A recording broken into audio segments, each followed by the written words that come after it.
બા જય શ્રી કૃષ્ણ. જય શ્રી કૃષ્ણ. શું બનાવો છો બા?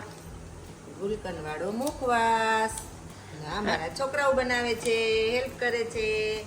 આલ્યો છોકરાઓ, કટ કરવા માંડો પાન. ઝીણા ઝીણા હો, ઝીણા ઝીણા. આગું ધ્યાન રાખજે. અમુ એટલા મોટા નહીં, ઝીણા ઝીણા ઝીણા. અહીંથી બા આમાં શું નાખવાનું? એમાં ધાણા દાળ નાખવાની, પછી વરિયાળી નાખવાની. હા, પછી તૂટી ફૂટી નાખવાની. અને સાથે શું છે? સલી સોપારી. સાથે સલી સોપારી નાખવાની. પછી નાગરવેલના પાન ઝીણા ધોઈ અને કટ કરી નાખવાના.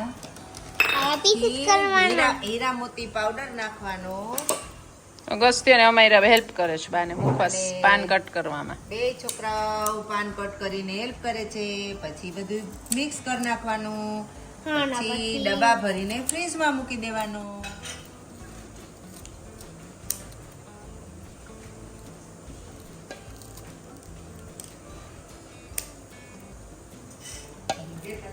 હાલો મુખવાસ ખાવા.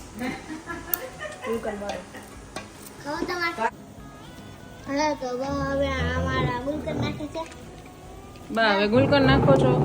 હા, હવે ગુલકંદ નાખી દેવાનું.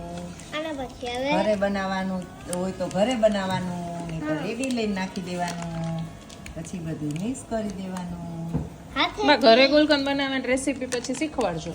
ઓકે, ઉભો રે થોડીક વાર.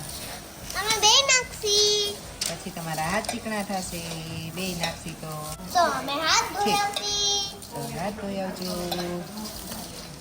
ચટણી નાખો પણ. આ થોડીક નાખવાનું ને બા ચપટી ભરીને. હા, 1 ચમચી.